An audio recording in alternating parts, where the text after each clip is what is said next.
Hi, I'm Callum from Tyne Valley Motorhomes, and this is the handover of a Hymer BSL 708, which is a 2018 model. So as this motorhome's fitted with E&P hydraulic levelling system, we're going to show you how the levelling system works. So first of all, you need to make sure that the handbrake's on of the motorhome, as there's a switch in the handbrake and the system won't work unless the handbrake is applied.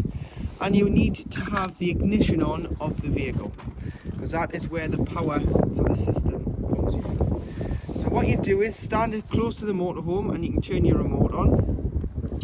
You'll see that this light flashes, and then what you can do is you can press auto down, but at present the motorhome is slightly out of scope as it's not on a flatter surface. So what you need to do is either press the manual hand and then you can adjust all four legs until you get a green light in the middle which indicates that it's level, or you can just press auto down if you're on a level enough pitch. Obviously if you're massively out of scope, the auto down won't work, so you'd have to then use each individual one by pressing the hand first, or you can just press auto down, and then as you can see there, the legs will start to come down. So you've got two at the front, it'll come down first, and then the two across the back axle will then come down.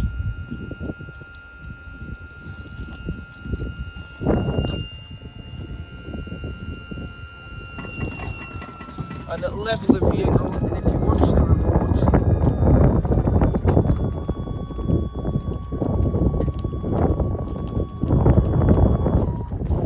it'll flash green when it is level.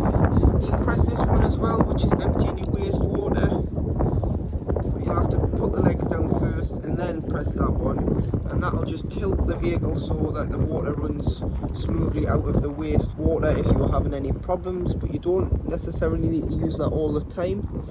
And then before you drive away, all you need to do is press this one and it'll level land back on the floor, put your legs up, and then you would turn your remote off and you're safe to drive away. But that's how your E&P hydraulic levelling system works. So as we start the walk round on the driver's side of the motorhome first, obviously you can see that you've got your Fiamma F45 awning with your awning light above the door. You can show your awning on collection. This is an external gas barbecue point, so you'll need a bullfinch connection, which is a red end, some gas hosing and a Jubilee clip to connect it to the bullfinch connection, and then you can connect that to your external barbecue or Cadac, and that will use the gas bottles on board the motorhome instead of carrying a spare. Fridge vents, which are Dometic. Using this key here, which is your Hymer key, you can open your locks. So you want to turn them until the faces pop out, then you turn them 180 degrees and you can open this panel here, and you've got your through loading, which is your ski hatch, which is your through loading. So you've got another door the other side to put your longer items, your tables, your chairs, bits and pieces in there through the double floor. And then you turn it fully, put the key in, turn the key, pull the key out and push it. Give it a good tap and that's locked. Above you've got your toilet, so this is your toilet cassette. So to use your cassette, when it indicates that it's full on the inside of the toilet, it's time to take it out, empty it and replenish it with chemical. So to get it out, you need to lift the orange handle and slide the cassette free of the motorhome. You can either carry it with a handle, or you can drag it using the wheels to the waste disposal point. And you can take the cover off, pop that to one side, press the orange button at the back and tip the content of the cassette out in the designated space, which is normally beside your toilet block for emptying your cassette. Once you've emptied it, there's normally a tap there, so you put some water in and give it a slight rinse and tip out again. And then you go in with a cap full of chemical, which is 120 ml into here, or you can just do it by eye and put a measurement of chemical down the spout. Once you've got your chemical in, you can obviously push that back into the motorhome, and that's good to use. To hook the motorhome up, if you were charging it at home or if you want a site, this is your hookup point. So you get your hookup lead, lift the collar, lift the flap on the van, slide the collar up and over the hookup lead, hooking the motorhome up first, then the site, and doing it in reverse order when unhooking the motorhome. You've got your weight sticker here, so 4.5 ton gross vehicle weight, which is your top weight figure, 6 ton train weight if you were to put a tow bar on, and this is your top and back, you should I say your front and back axle weights. That's your build number and your model number of your motorhome.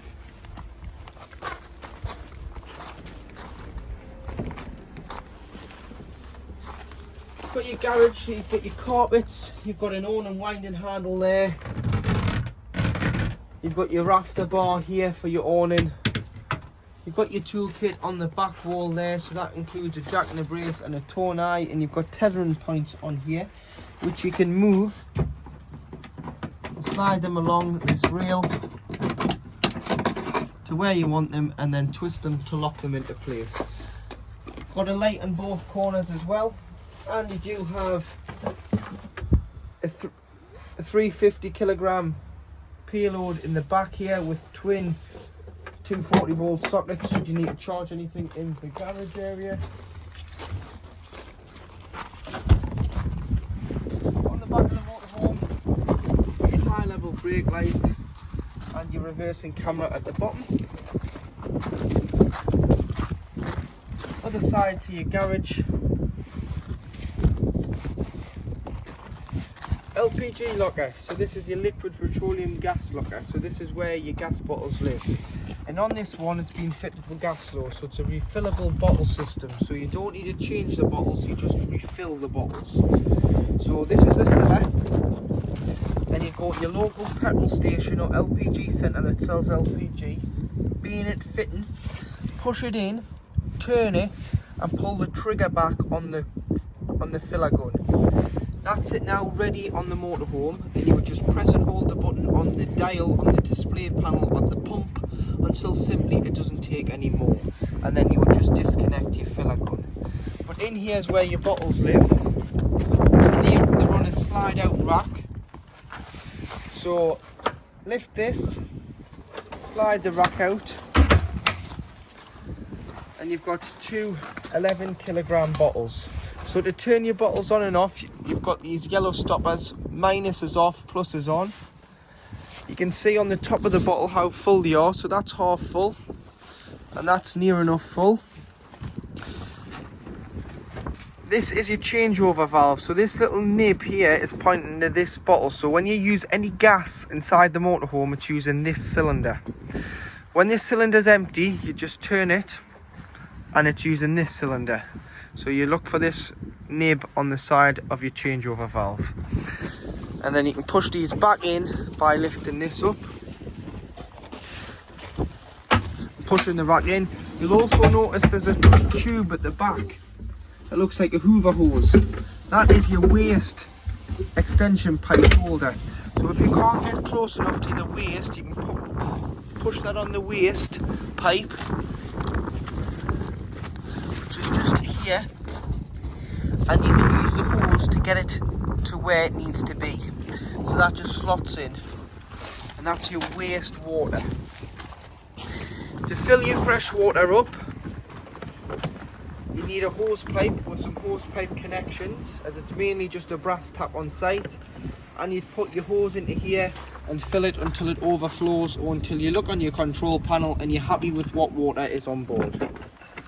And that's a lockable cap with the Hymer key as well. Same ski hatch here. Vent for your heat when operating on gas.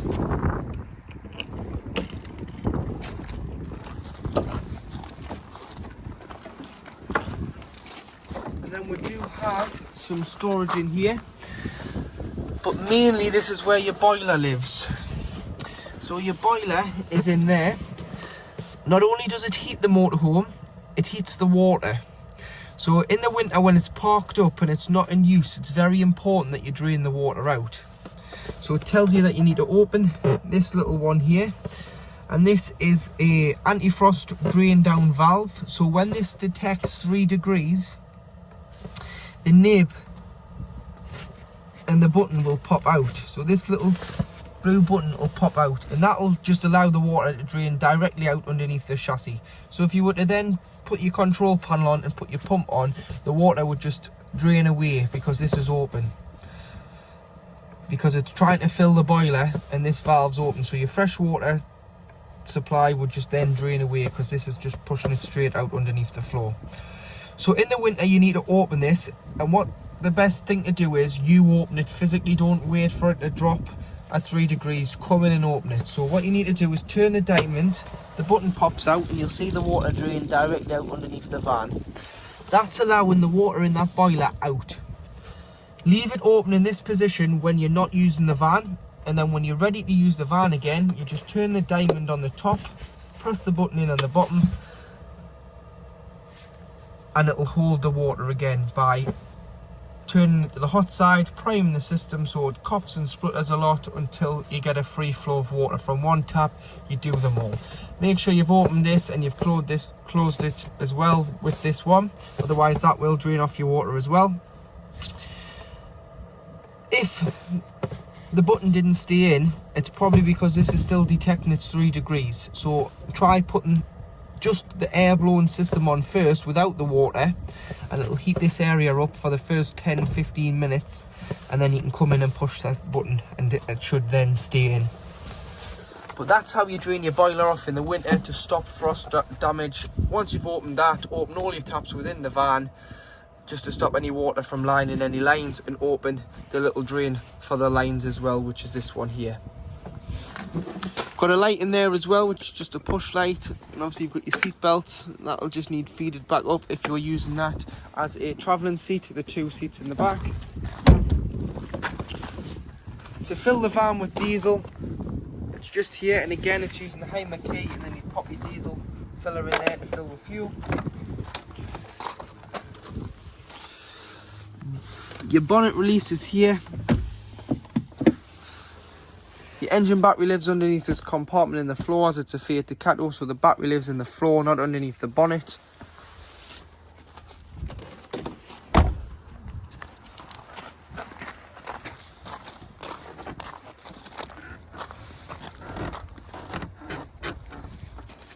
So to get the bonnet open, once you've pressed the bonnet lever, get a hold of the top of the bonnet and pull it towards you slightly, and then you can grab a hold of the just underneath the Hymer badge and open the bonnet. And it's on stays, so you don't need, it's on gas strut, so you don't need a stay. That's your screen wash for filling your screen wash, which is the main one you're going to need.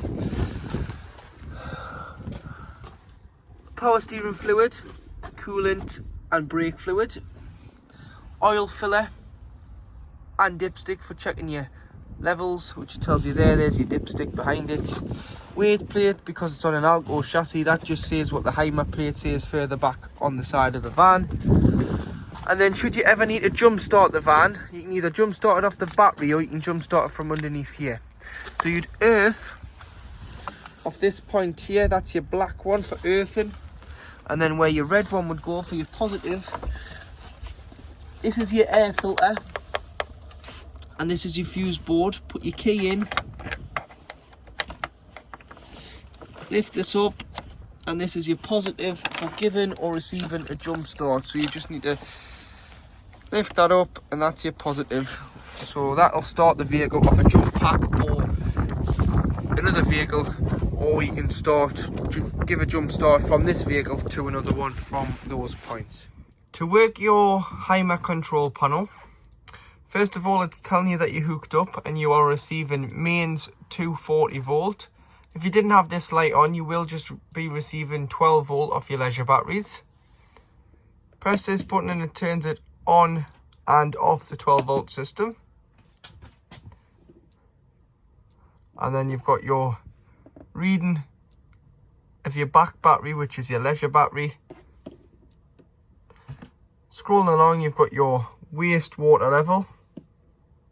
I should say, no, you've got your freshwater level. This one's your waste. And this one's your engine battery. So all you need to do is scroll with this one. So engine battery, wastewater, 50% fresh water on board, and then your leisure battery reading at the back.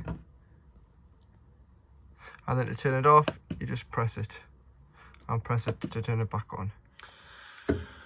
To operate your Truma CP digital control panel, which is a heating and hot water, you'd press and hold to turn it off and press and hold to turn it on. Then you'll get this screen here, which is your standby screen. So to enter the menu, if you just press once, you'll be able to get into the menu. And if you scroll along, so in the top left hand corner, you've got a motorhome with a thermometer in it flashing. This is how hot you want the inside of your motorhome to be. So you have all the way to 30 degrees, or you can have it all the way to off. Depends how hot you want the inside of the van to be. Once you're happy with it, if you just press enter, and that'll preset that to the temperature that you've selected. Moving on, you've got a thermometer and some water. This is your hot water. So if you didn't have any water on board, you'd have it off, because you wouldn't want to burn the element out, as it's like boiling a kettle without any water in it. You're going to cause some damage. So you'd have it off. You can have it on eco, which is 40 degrees of heating the water. Or you can have it on hot, which is 60 degrees of heating your water. Or you've got the boost setting, and the boost setting will turn off the heating and prioritise the water first before allowing the heating to then come back on. But what we'll say is just have it on hot, which is 60 degrees. And then you'll see you've got a picture of a gas bottle and electric symbols. So this is what source you're going to physically heat the vehicle or the water off. So you've got gas on it on its own, which you'd use if you were wild camping and had no other source available to heat your water on. You've got a mixture of 750 watts of electric and gas. You've got a mixture of 1500 watts of electric and gas. You'd use mix 2 more in the winter if you're in desperate need to heat your motorhome or the water.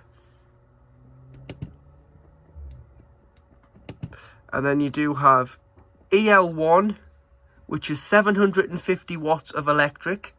You may have to use this on smaller CL sites or abroad. And you've got EL2, which is 1500 watts of electric. So it all depends on the amperage the site gives you, will determine whether you use EL1 or EL2, but on most camping, caravan and club sites you'd use EL2. Then in the top right hand corner you've got a fan. So it does have a 12 volt fan which blows around the various parts of the vehicle through the ducting. So you've got eco, or you've got high or boost. So eco takes a smaller feed of 12 volt. High takes obviously a little bit more of 12 volts because it's using more fan speed, and then boost uses all the fan speed, so it's a little bit more louder. So if you're gonna use it when sleeping, have it on eco. And then the bottom left hand corner you've got a timer, so you can time it to come on and off, just the once though. Should you need to change the time on the display panel, this is how you do it. And then you've got a spanner in the bottom corner, so should you get a warning triangle in the middle here, you can go to reset, click on it, press preset, and it will restart your control panel, because sometimes they can go a little bit funny. Should you have just hooked up and it's shown that you're not hooked up, reset the control panel and it will sort out any glitches that may occur. So in the double floor, so if you lift your panel off here just by the table, you'll notice you've got a 2000 watt inverter, which that socket is solely ran off the inverter. So that'll invert 12 volt to 240 volt should you need it when you're not hooked up. And you've got your main trips in here, so if the vehicle trips out, try here before you try your main site. And that is underneath that panel. And then underneath the far ones, you've got your Varta batteries, which are 85 amp hour batteries, and you've got 2 of those in the double floor. So one fully charged leisure battery should last you 3 days. You've got 6 days off grid if you use the batteries correctly and they're fully charged. This is your electric block unit. So this is all your 12 volt fuses. So that runs all your 12 volt appliances around the van. Obviously you've got a main battery fuse here, which is your 50 amp breaker fuses and some other fuses along there. So it is good practice just to carry some spare fuses with you. Just in case one does blow, you can pick the fuse out and replenish it. And they are just standard blade fuses.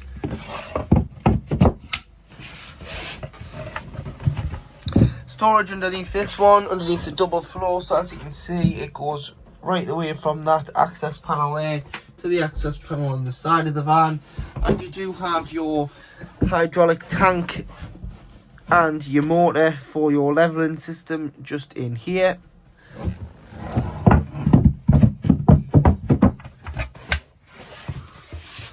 And then the one further back in between the toilet and the shower has your tanks in. So this is your wastewater, which is your dirty water tank, and this is your fresh.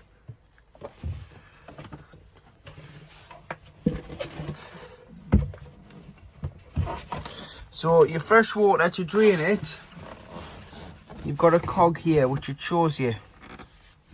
So it's twice to the left to open it and drain off the full tank of fresh water. So you do that if you weren't using it for a couple of weeks, or you were storing it away for the winter and you didn't want the water to freeze, you'd let all the water out. And then twice to the right is closed, which tells you here. If you open it 3/4 of the way to the left, it'll drain off all the water, but it'll keep 20 litres in. So it means that you're a little bit lighter, so you've got a bigger payload, but you can still have a cup of tea or use the toilet if you're doing a longer journey. Because you're not really meant to travel around with a full tank of water if you don't need to.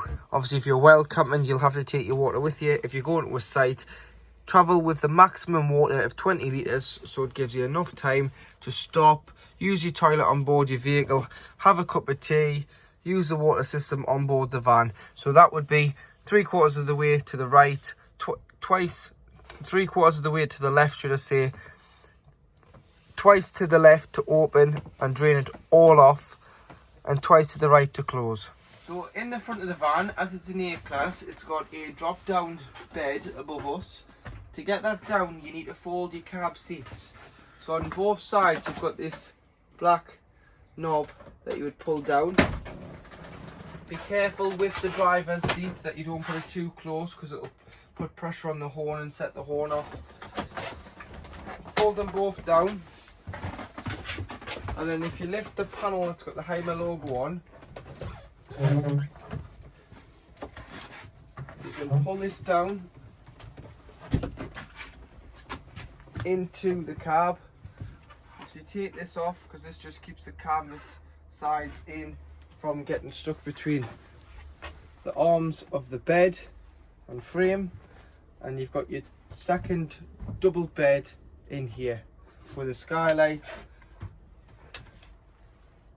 Press your lights to turn them on and off, and that'll turn them on for your guests that are sleeping up here. So behind your dinette, if you lift this board up, and there's a switch just in the corner, this is where your telly lives. So your switch is just down here, so we'll press the switch. The telly comes up on an electric system.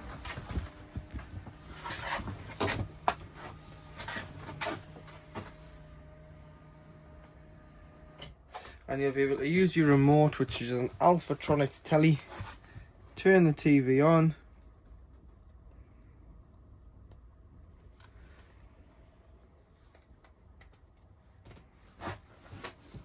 There you are. But every time you move site, you will have to retune the TV. So you press menu, which is this one here, and then on the screen, auto tuning. Select your country, UK, and it'll search for as many channels as it can. Failing that, you can put in USBs in there. And you just want to make sure that this switch is always turned on and not turned off, because that's the master switch for your TV.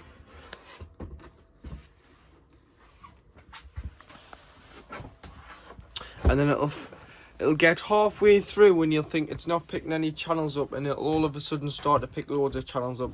It's just a standard thing with all TVs. They just need time to tune, to find all the signals before they start changing your channels and registering that they do have channels found. So in the kitchen area, you've got 3 lit gas rings, which is all controlled down here. So you've got your ignition and each burner. Allow them to cool so that they're cool enough to touch and lay your hand upon before you put your glass hob down. Otherwise you may shatter the glass with it being too hot. Kitchen tap there, so making sure that your 12 volt system's on so that your pump is pressurised and that water's starting to come through there. Warm now with your hot water system being on. If you lift the catches up, you'll be able to pull the drawers open.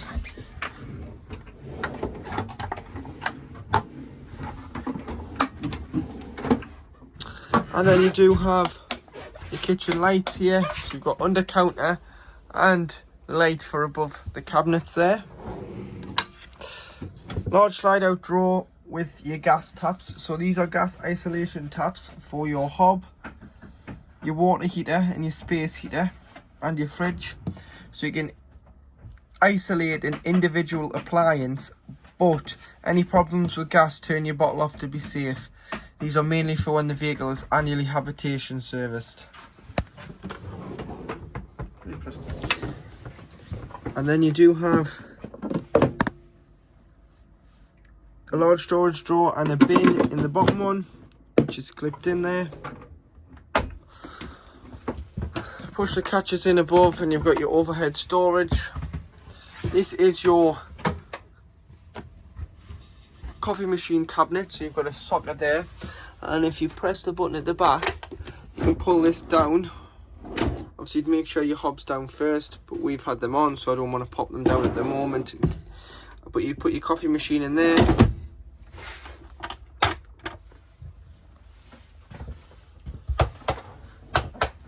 That is your shower light here on the side of the kitchen wall. Across from it, we do have your grill.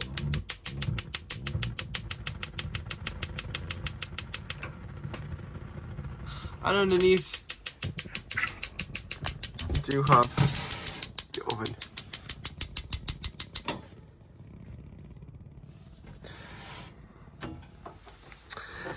Directly underneath your oven and grill, you've got your freezer box and your fridge.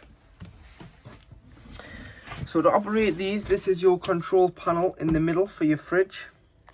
So you've got your on off button here, so you can turn it off and you can turn it on. You've got mains, gas and battery. So the mains works on 230 volt hookups. That's when you're hooked up. So if you're on a site or you were at home and you were pre-chilling the fridge, you'd put on hookup. If you were wild camping and you didn't have hookup facility, you'd use gas, which is this one here. And then when you're driving between home and your first site and you've had it pre-chilled, or you're driving between site and site, you can use the battery. And it'll fail at the moment because the engine isn't running. So it takes a feed off the engine alternator and it'll act like a 12 volt cool box until you arrive at your site. And you either go back to electric, onto gas if you're wild camping, or what you can do is you can press the A, which is automatic, and it'll do it all for you, so you won't have to come and physically change it. So if I unhook the van now, it would go to gas. If I was to start the engine, it would go to battery. The only thing you've got to worry about is on the automatic setting is it does take 20 minutes before lighting on gas once you've knocked the engine off. It's a safety feature in case you've left your gas open and you go to fill it with diesel and your fridge starts clicking away in the background and ignites a naked flame. So you just have to manually press the gas for the first 20 minutes. This button here is your frame heater, so it stops the rubber doors seals from getting stuck when it's on its optimum temperature. And this is just your temperature gauge, so 1 being the warmest, 5 being the coldest. Once you are finished with the fridge, if you just give it a wipe out, take everything out, then the last thing you want to do is not shut the door, because if you shut the door, it's got a rubber seal on there. It'll form an airtight seal and trap the air. So press the button here, slide these forward on both fridge and freezer, and then that will stop the doors from closing. As you can see there, the door's quite loose. It'll allow air circulation in and out of the fridge and the freezer to stop mold from forming and bacteria in the fridge. And that beeping's just to say your door's not shut. So shut your door and that beeping will go off. But you'd only leave it in that position when you were storing the van, just to stop smells from forming in the motorhome. At the back of the vehicle, you've got your large island bed with storage underneath. So you've got large storage drawers here. They're the headrests for the dinette if you're travelling passengers. But this bed is fully electric, so using the remote, you can put it away into this position, which gives you loads of space to walk around the bed. Or you can bring the bed down for on a night time, or you can just stop it at any height you want it at. So if you don't want to be completely flat, you can stop it there.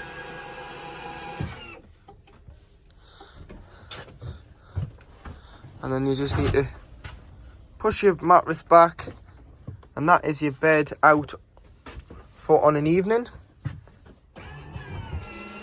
And then you can pull it up for during the day, so you can get around into both wardrobes, into the shower.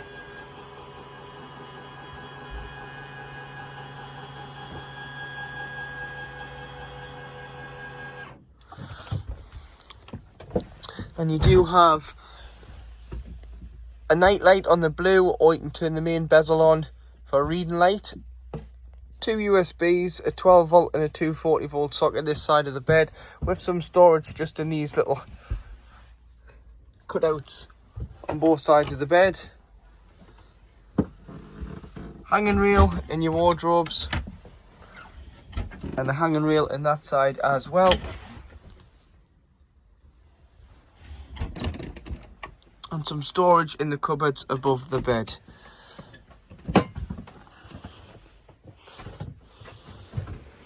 And then when you lift the bed up, you've got a little bit of storage here on the top for spare bits and pieces. So in the washroom, you've got your toilet to one side, your shower to the other. The toilet door acts as the bedroom door and the bathroom door and shuts it off. So to use...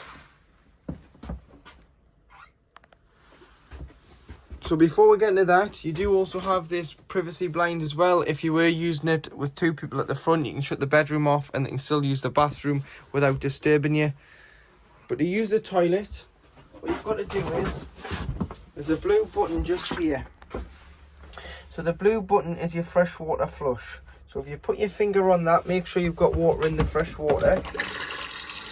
Put a little bit of water in the toilet before you use it, but the fan will also kick in. So if you don't want the fan, it's flashing, press it and it'll go to a solid fan light, and that's the fan off. So put your water in the toilet first, and then before you use it, you must open the blade, because the water is just helping lubricate the seal between the top of the toilet and the top of the cassette. So slide this grey lever to the right. Now you can use the toilet. Once you've used the toilet, obviously you give it a good flush. If you've bought the blue and the pink liquid, obviously the pink's not really needed because it's from a freshwater tank supply of water. You don't mix it like a caravan in a header tank. But what you can do is you can put it in a spray bottle and dilute it with water, spray the bowl, flush the toilet, and then close this back to the left. Once this indicates that it's full, you'll get 3 lights underneath the diagram of the cassette there, which tells you that the toilet is full and needs to be emptied and changed, topped up with chemical. Put your lights in here, toothbrush holders, toilet roll holder, which is just inside, and a toiletry cabinet. And in here you've got some storage, but you always need to make sure that's turned on, so don't turn that off because that's for your pump. So that'll pressurize the water around the van, so the pump kicks in and gives you water to the taps. Otherwise, if that's not on, you'll just get no water. So just leave that on, so that when you open the tap, you get a pressurized flow of water, of hot and cold water.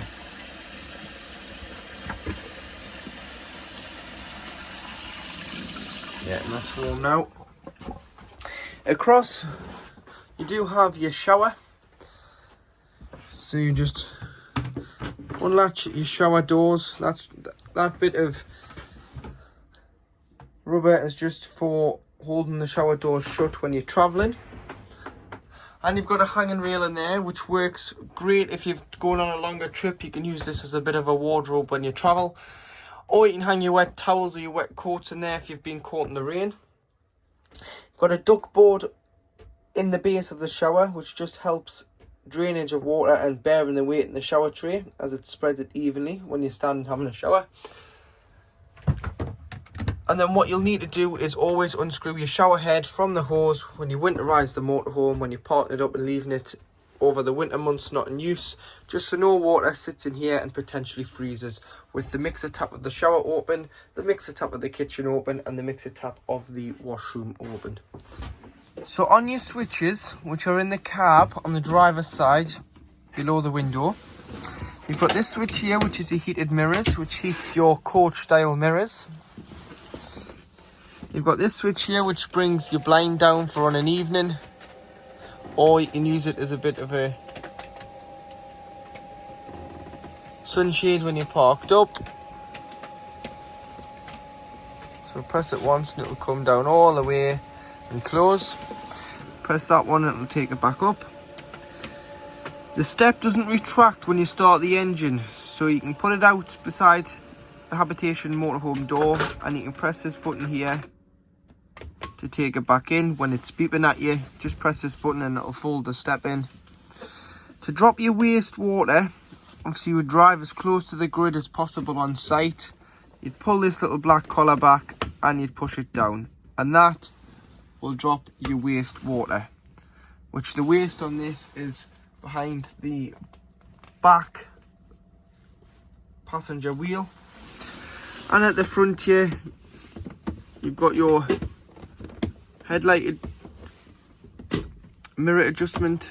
So it does just do the top mirrors.